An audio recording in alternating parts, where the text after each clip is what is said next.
క్రీస్తు నాథునియందు ప్రియ సోదరి సోదరులారా, యేసు తన కాలంలో ఉన్న జనులను దుష్టమైన తరంగా పిలుస్తున్నారు. దీనికి ముఖ్య కారణం వారు అనేక సూచనలను చూసినప్పటికీ విశ్వాసంతో స్వీకరించకపోవటం. యేసు అనేక అద్భుతాలు చేసి చూపిస్తారు. అయినప్పటికీ వారు ఇంకా కొత్త సూచనను కోరుతూ ఆయనను పరీక్షించారు. నేటి స్వార్థ పఠనం మనకు ఒక ప్రధాన పాఠాన్ని నేర్పిస్తుంది. అది ఏమిటి అంటే, దేవుడు మనకు చేసిన అనేక కార్యాలను మన కళ్ళారు చూసినప్పటికీ మన హృదయం కఠినపడిందంటే విశ్వాసం ఏర్పడదు.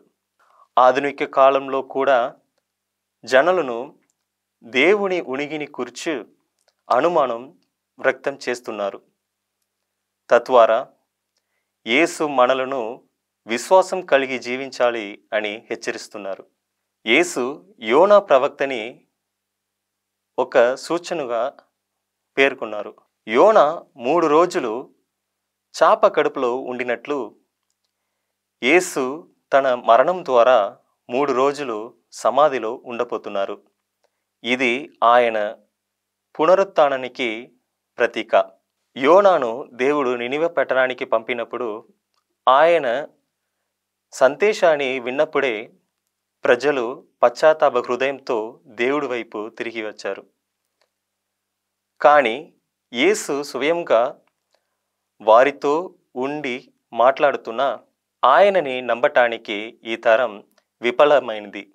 మన జీవితంలో దేవుని పిలుపుని అర్థం చేసుకొని ఆయన మాటలని మనస్ఫూర్తిగా స్వీకరించి ఆయన వైపు తిరిగి రావాలి. అలాగే మనం విశ్వాసంతో జీవించాలి. దేవుని వాక్యాన్ని శ్రద్ధగా వినాలి. పశ్చాత్తాప హృదయంతో దేవుని వైపు తిరిగి రావాలి.